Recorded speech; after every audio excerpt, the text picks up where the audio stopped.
75 साल की जो यात्रा है ना, आज़ादी का जो अमृत काल है, एक नए युग और एक नई यात्रा का शुभारंभ आज से हो गया। नई संसद में प्रवेश हुआ, पुरानी संसद को विदाई दी गई। पुरानी संसद में फोटो सेशन किया गया, जितने भी लोकसभा और राज्यसभा के सांसद हैं, और उसके बाद राजनीतिक शिष्टाचार की ऐसी तस्वीर नजर आई जो शायद दुनिया के किसी भी लोकतांत्रिक मुल्क में कभी नजर नहीं आएगी। नमस्ते, मैं राशिद। इस वीडियो को करते हुए मैं इमोशनल हूँ, जज्बाती हूँ। एक पत्रकार की हैसियत से भी ना, हमारी भी कई यादें लोकसभा और राज्यसभा के साथ यानी देश के संसद भवन के साथ में जुड़ी होती हैं। सुबह 11 बजे जैसे ही सेंट्रल हॉल में मेनका गांधी, डॉक्टर मनमोहन सिंह, शिबू सोरेन, इन सभी के संबोधन की बात आई, बिल्कुल अपने पत्रकारिता करियर में पीछे की ओर जाकर के इन सभी का पॉलिटिकल करियर आंखों के सामने आ गया। ये राजनीतिक शिष्टाचार है जहां पर पार्टी लाइन से इतर उन लोगों को बोलने का मौका दिया गया जिन्होंने सबसे ज़्यादा लोकसभा में, राज्यसभा में या फिर दोनों हाउसेस का रिप्रेजेंटेशन किया है। अब नई संसद है, नया युग है, लेकिन इस नए संसद में विरासत लेकर के लोकसभा और राज्यसभा के सांसद आगे बढ़े हैं। इस नए लोकसभा और राज्यसभा भवन यानी नए संसद भवन में जवाहरलाल नेहरू से लेकर के डॉक्टर मनमोहन सिंह और प्रधानमंत्री नरेंद्र मोदी तक की विरासत है। गुलजारी लाल नंदा, लाल बहादुर शास्त्री, इंदिरा गांधी, मोरारजी देसाई या फिर इंद्र कुमार गुजराल, एच.डी. देवगौड़ा, विश्वनाथ प्रताप सिंह, राजीव गांधी और डॉक्टर मनमोहन सिंह, अटल बिहारी वाजपेयी, इन सभी की यादें हैं।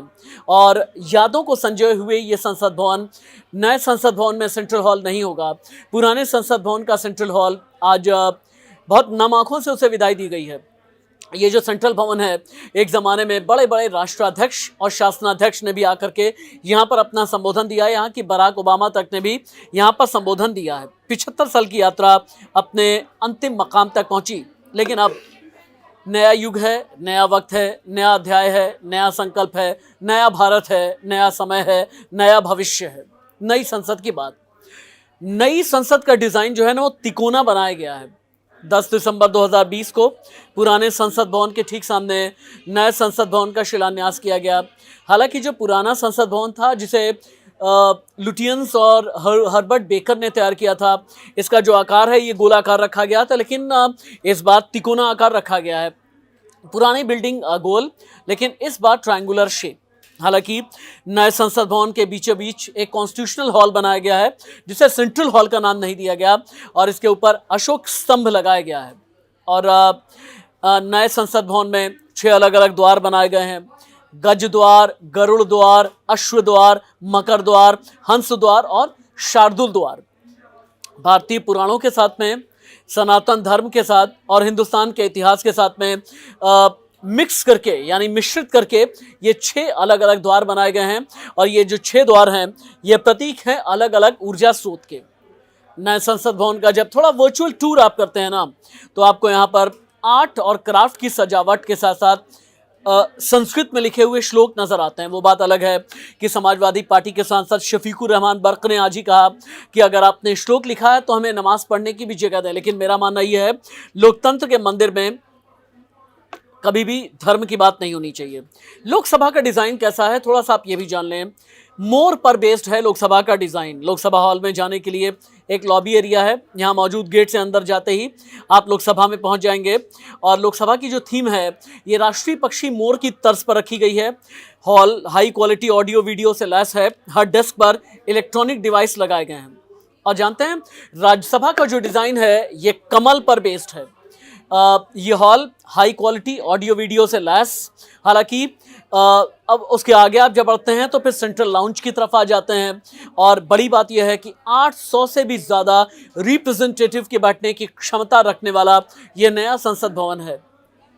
लेकिन उम्मीद ये करते हैं, नए संसद भवन में स्वस्थ लोकतांत्रिक परंपरा के साथ में शिष्टाचार नजर आएगा। नए संसद भवन में स्वस्थ बहस होगी। नए संसद भवन में जब कानून बनेंगे तो उसमें देश हित यानी 140 करोड़ के हिंदुस्तान को सबसे ऊपर रखा जाएगा। और नए संसद भवन की कुछ खासियत है जो आपके साथ में शेयर कर देता हूं मैं। नई बिल्डिंग 5 स्टार प्लैटिनम रेटेड है, सभी स्मार्ट फीचर से लैस है। इस इमारत को हाईएस्ट सीस्मिक जोन 5 के पैरामीटर पर डिजाइन किया गया है, यानी अगर भूकंप आता है तो पूरी तरह सुरक्षित यह संसद भवन है। अगले 150 साल की जरूरत को ध्यान में रख करके यह भवन बनाया गया है। इसे बनाने की कुल लागत 970 करोड़ रुपए के आसपास की आई है।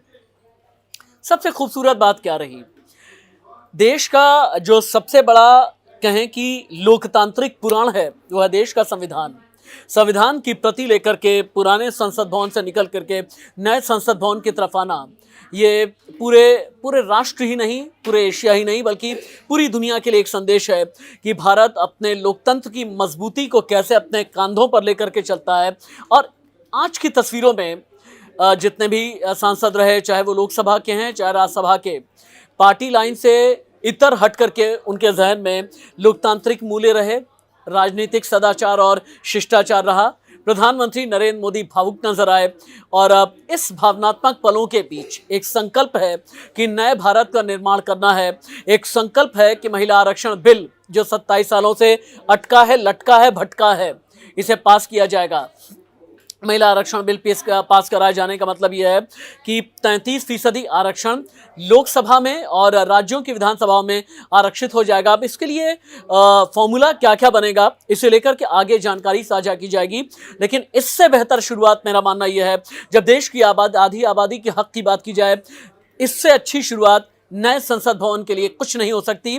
आप मुस्कुराइए, आप गर्व कीजिए, भारत अब नए संसद भवन में है। नमस्ते।